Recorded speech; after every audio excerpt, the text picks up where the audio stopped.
Good evening, everyone. I will call this special meeting of the Washington County Board of Supervisors to order. Do we have anyone on Zoom?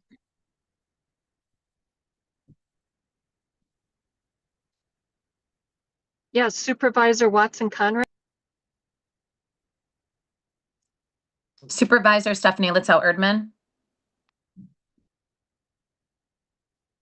Supervisor Jim Berg. And Supervisor Bassard on Zoom.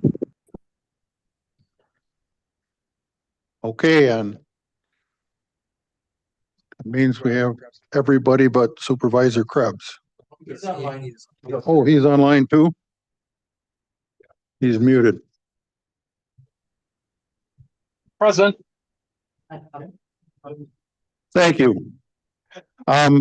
This agenda was posted in the office of the county clerk on the 20th day of July, 2026. Notice was sent to the Washington County Daily News, Express News, WIBD, WMBZ Radio, WTKM Radio, My Community Now, the Hartford Times Press, the Kewaskum Statesman, and the Milwaukee Journal Sentinel. We will rise for a moment of silent prayer and the Pledge of Allegiance.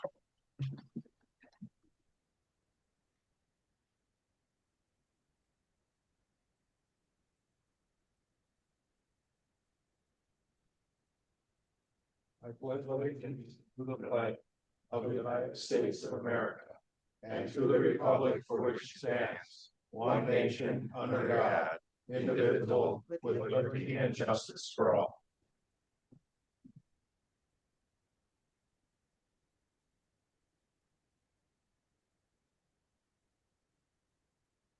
You'll note we have a very short agenda tonight. One item. And it's a momentous occasion. So I'm going to turn the mic over to Brad Stern because he's done a lot of work this week. And we should all thank him when we're done. Well, I want to thank you, first of all, for taking time out of your schedules to meet this evening. I know it's not our regular day, not our regular time, but hopefully after I've explained the situation, you'll understand why and appreciate the need to get together this evening. As you know, we've been in the process over the course of the past many months negotiating a sale of the former UWM Washington County building to Ozaki Christian School, also known and now known as Faith Ridge Christian School. And back in April, the county and I still call them OCS out of habit, but OCS Faith Ridge reached a deal on the purchase price and terms and conditions and so forth. Purchase price of $3 million. We have, as time has gone on, we were trying to figure out the best way to get ourselves to finally close up the deal and to resolve all outstanding matters. And in negotiating with OCS and in dealing with our outside counsel and with the county executive's office as well, we determined that the most efficient way to go about getting this deal wrapped up was to go into as a land contract with OCS. The reason for considering a land contract rather than requiring the traditional full payment and closing is as follows. I want to go over some of this with you this evening. It really centered on timing, the transitional financing needs at OCS, and the county's ability to facilitate and accelerate occupancy of the building while protecting the county's financial and legal interests. The county's principal objective as we were negotiating this particular deal was to enable OCS to take possession of the building as soon as possible so that they could get into the building and get it ready for the fall semester. That's been their ultimate goal, and we were working very hard with them to facilitate that. We determined that requiring third-party financing to be fully in place before the closing would probably delay occupancy for the fall start, could jeopardize Faith Ridge's move-in schedule, and could create uncertainty about the building's near-term use. OCS is currently in the process of selling its current campus and transitioning to permanent financing, but that's taking a little bit of time, whereas the land contract allows us to transfer possession immediately and allows them to get the financing they need, complete the long-term funding. During the interim period, The county receives payments and interest in a predictable manner, and we retain contractual remedies as well. I'll go into some of those details in a few moments. Generally speaking, in terms of a land contract, it means a couple of things. It splits ownership sort of into two components. The county as seller retains the title as security for the unpaid purchase price, while OCS receives equitable title, we call it, at the time the contract is executed. For all intents and purposes, they become the owners of the property, but we retain title as collateral. Okay, that's how that works. Again, OCS has the essentially full rights of ownership of the property. We retain the title as collateral. It's a security device, if you will. The way the land contract is structured, the county will receive monthly payments with interest while OCS takes possession. OCS will be paying a $300,000 down payment at execution, and then finances $2.7 million with interest amortized over 20 years, with equal monthly payments starting a month after the closing. But all amounts are due. In other words, there's a balloon payment that's due no later than June 30th, 2031, the maturity date. So it's essentially a 5-year land contract, amortized over 20 years. It lowers their payments, but at the back end, there's a balloon payment that they have to make. Interest will adjust annually based on the 5-year U.S. Treasury. The first year is a 0.25% reduction in that interest rate, but as soon as everything is paid off, then the county will turn over title. Okay. And I can get into a little more of those details in just a moment or two. The land contract, the way we look at it, offers several protections that safeguard the county and why we think it's a good situation for the county. There are remedies for default. We can accelerate the balance, for example, if they miss payments. We have the ability to take the property back. We can enter into strict foreclosure for the unpaid purchase price. And if there's any default, interest accrues at 8% per annum. These are all terms and conditions that OCS has agreed to, by the way. Again, there'll be equal monthly payments commencing a month after the closing. The balloon payment will be due June 30th, 2031. There is an early payoff incentive after the first year. So if they pay the land contract off within the first year, they're paying the full price plus interest. If they pay it off in the second year, third year, fourth year, and they pay a little early, they'll get a discount, a little bit less each year that we wait. But all along, the county is getting interest payments. And as a result, the county will never lose that full purchase price. We get the interest payment. So that makes the county whole all along the way. I have the notes right here that indicate that after June 30th, 2027, but before June 30th, 2028, there'd be a $100,000 discount for early payoff. The following year, a $75,000 discount. The third year, a $50,000 discount, and the final year, 2030, before the 2031 deadline, a $25,000 discount. That's the discount rate. And that's how the early payoff is structured. When they take ownership, they are fully responsible for any maintenance, insurance, taxes, anything that might be required of the building. They have to keep the building in good order. They take possession of it as any owner would. And so at that point, again, it really becomes their building, even though we don't turn the actual deed over until the land contract is paid. My understanding is that they are working on getting that long-term financing finalized, but we want to make sure they can get into that building as soon as possible. We thought working with them on this benefited both the county and OCS. We were prepared to go to closing on this particular land contract, and we've been working with Matrix Title to get that done here in town. And Matrix Title has had some requests of my office and the county in general so that they could provide the proper insurance policies and so forth. And the one of them was the reason we're here tonight. They asked that the county board enact a resolution acknowledging the land contract, accepting that, in fact, that's how the sale will occur, and also, essentially finalizing the county's intent. When we get to the part where we're asking for the resolution to be passed, and I ask for a motion in a second, there is a friendly amendment I'm going to ask the board to entertain this evening. And the reason for that is because earlier today, Chairman Schleif and the president of the university's system executed an agreement recognizing and acknowledging that the university has terminated its lease out at the building and has vacated the premises and will not be coming back.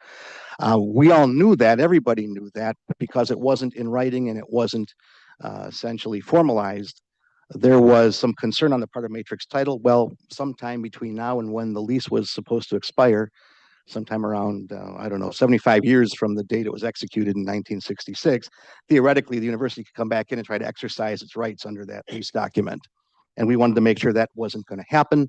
And the universities was very pleased today to work with us to sign that particular agreement so that there are no loose ends hanging out there.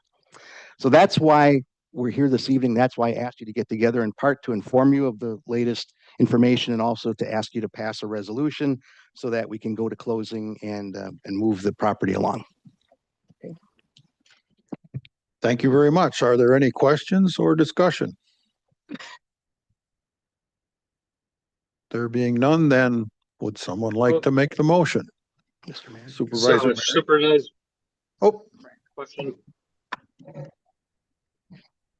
go ahead. Thank you. Brad, I don't know if I missed it, but could you let us know what the interest rate on this land contract is to be? Yeah, And if the I didn't second mention question that, I have, I'm sorry, go ahead. I was going to say the second part is in the resolution, it talks about 80 acres on the property, but it doesn't reference the offer to purchase. So does this resolution need to spell out the fact that we're not selling the whole 80 acres to them by land contract? Well, let me start with your first question. And I was probably remiss in not mentioning. So the interest rate will track the 5-year U.S. Treasury rate, and it'll reset every year. As we sit here tonight, I checked that's 4.33%. I did the math on that as well, or I can't lie to you. I had the computer do the math on that as well, because I'm a lawyer and we don't do math other than thirds. Other than bills. But if you were to take a look at $300,000 down, $2.7 million financed, interest rate 4.33%, first year reduction of 0.25%. That brings the interest rate to 4.08%, amortized over 20 years. The monthly payment would be about $16,500. Of that amount, approximately $9,180 comes to the county in interest. $7,318 comes to the county as principal, and that interest rate will reset every year so that we don't fall behind the interest rate. Okay, thank you. Right. And your second question, I don't know that that really matters because the actual legal description attached to the land contract carves out just the acreage that that OCS is getting. And Matrix Title was just very concerned that we had the authority of the board to sell the property. So that's why it was drafted the way it was. But I don't know that it matters or not, to tell you the truth, Supervisor Krebs. Okay, one final question. When do we expect closing on the remaining acreage then? The remaining acreage, we are negotiating the sale of that to the Cedar Lake Conservation Foundation. We've been working with them a little bit in the background along the way here, and they knew that we weren't going to really open up that deal to get that finalized until we had the closing on this particular portion of the deal first. So when this is done, we move on to that one. So if we can get to closing on this in the next few days, we'll start working with the CLCF to get theirs in order as well. I don't have an exact date yet, though.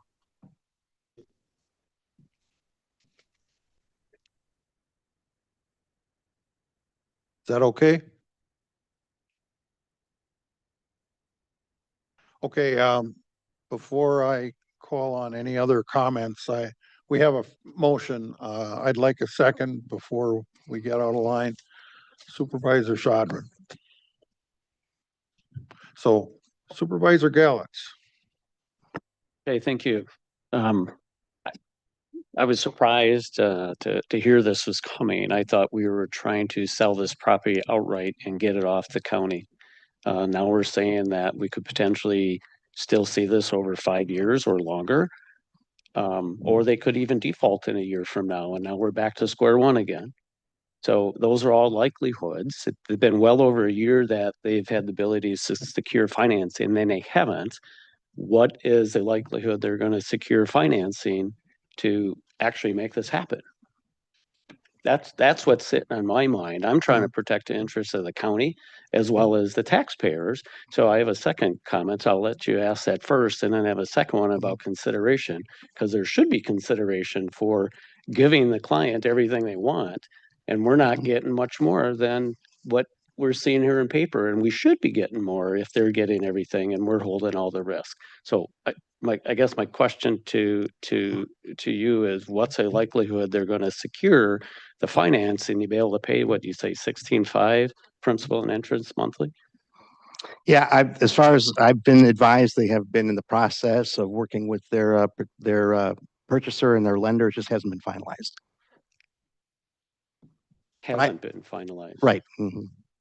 So what do we have? Is this 80%, 99% likely that they're going to secure financing? My understanding is it's 100% likely, it just isn't done yet. They haven't given me any indication that it's going the other way, so I can't speak to what the status of their deal So is. why the urgency? If they don't even have financing yet, wouldn't we, why, something seems out of order in terms of if you sell a property and buy a property, you typically have agreed upon financing, you do your settlement and you're done. So I guess it seems like month to month, we never get a final deal and we never get a final commitment to purchase, and it keeps going on and on. I'm trying to make sure that we're mitigating our risk. And by doing a land contract, we open ourselves up to having this property back again.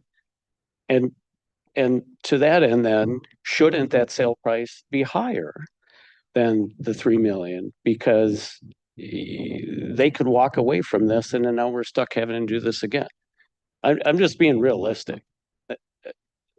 Am I necessary against the sale? No, but trying to make sure the understanding, because even at 4% return, if we get that $3 million tomorrow and we close, we can invest that money.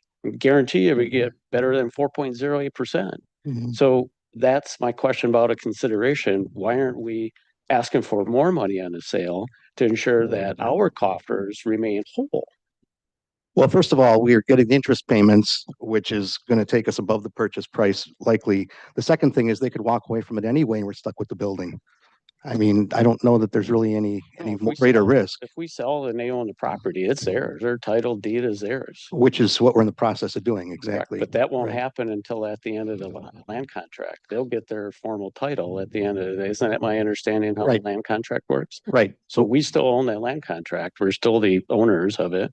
We own yes, we own the security on it and we're getting the payments along the way, correct? They default somewhere along the line. And do we get to retain all that money then? We retain the interest payments, we retain the down payment, yeah.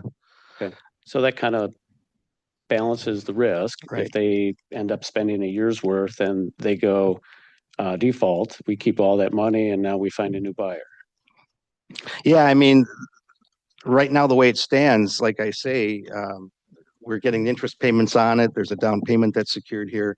The issue, like you say, is that if for some reason it falls through, we have the building anyway. We're no further ahead or behind, I suppose, at that point, Other than maybe having found a buyer and be done with it. which there aren't any. All right, thank you. Supervisor Kelling. Thank you, Mr. Chairman. Mr. Chairman, you might share some of the views of Supervisor Gallitz, and I'd like to assuage some of those concerns. First of all, one thing that Attorney Stern did mention is that they have a property out in Trenton, which they are looking to divest themselves of.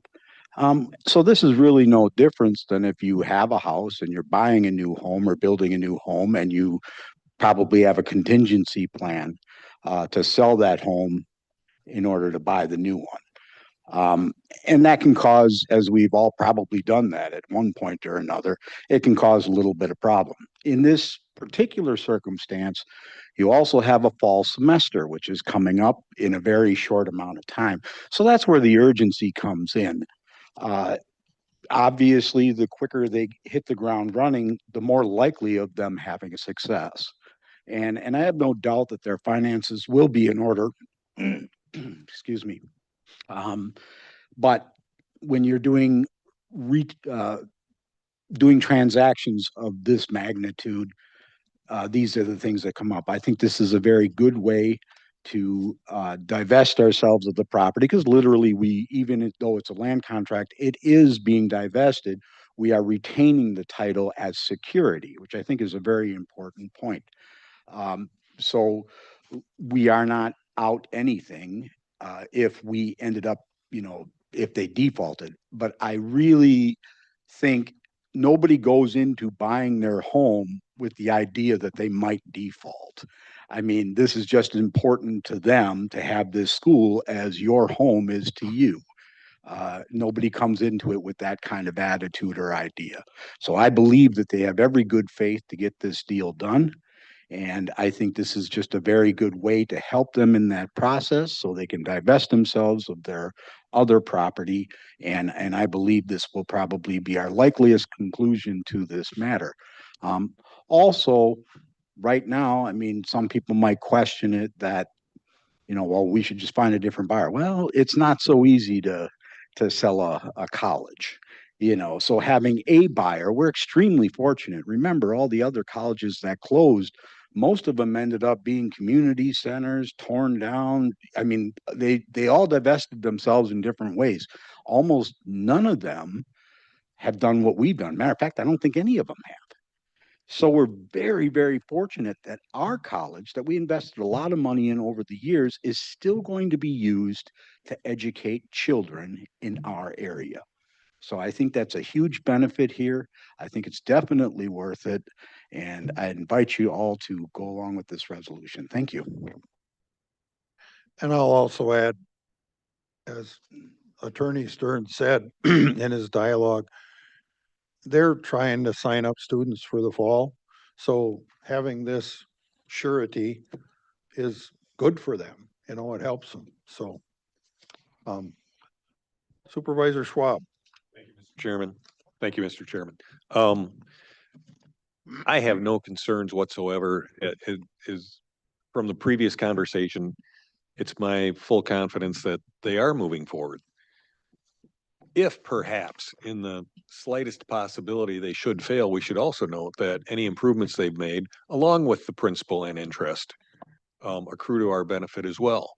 And it's my understanding they are making significant improvements to that building as far as code compliance and general improvements. So those accrue to our benefit as well, should the property revert to us, although I certainly do not expect that to happen.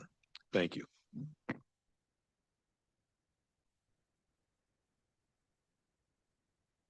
Anybody else wish to speak?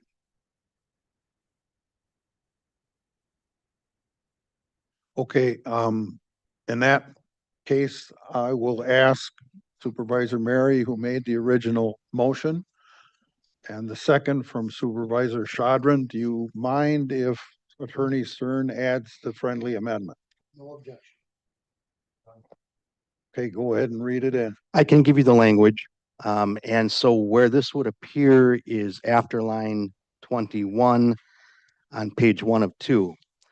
It would say, whereas on July 21st, 2026, the universities of Wisconsin and the county executed a termination agreement memorializing that the university has terminated its lease of the campus and the county has accepted the termination. That's one. The second would be line 1 on page 2. And it would say,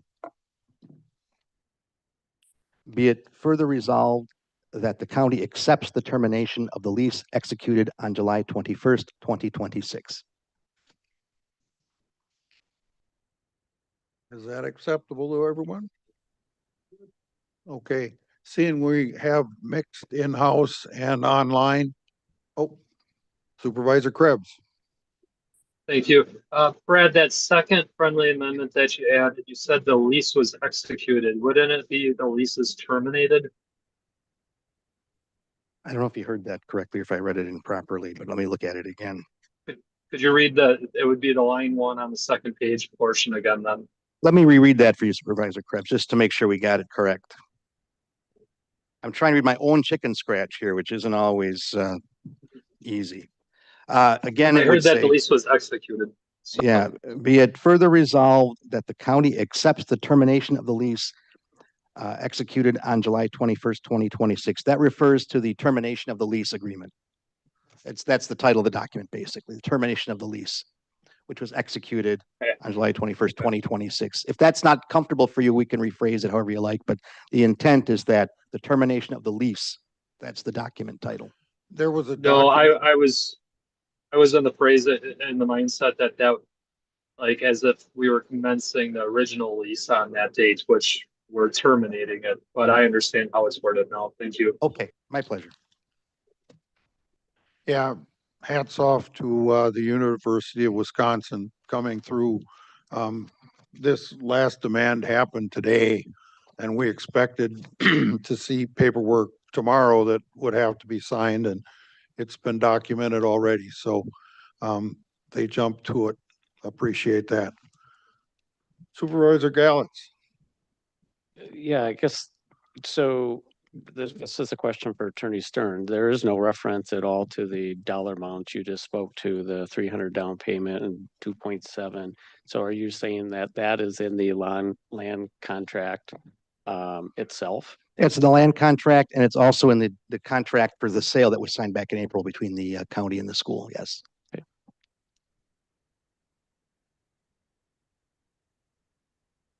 Does anyone else have a comment or discussion?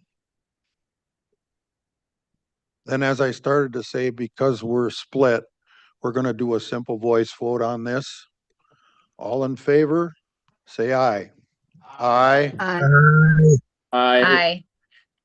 Are there any opposed? Thank you. Passes unanimously. Our next meeting date will be August 12th, 2026. This meeting's adjourned.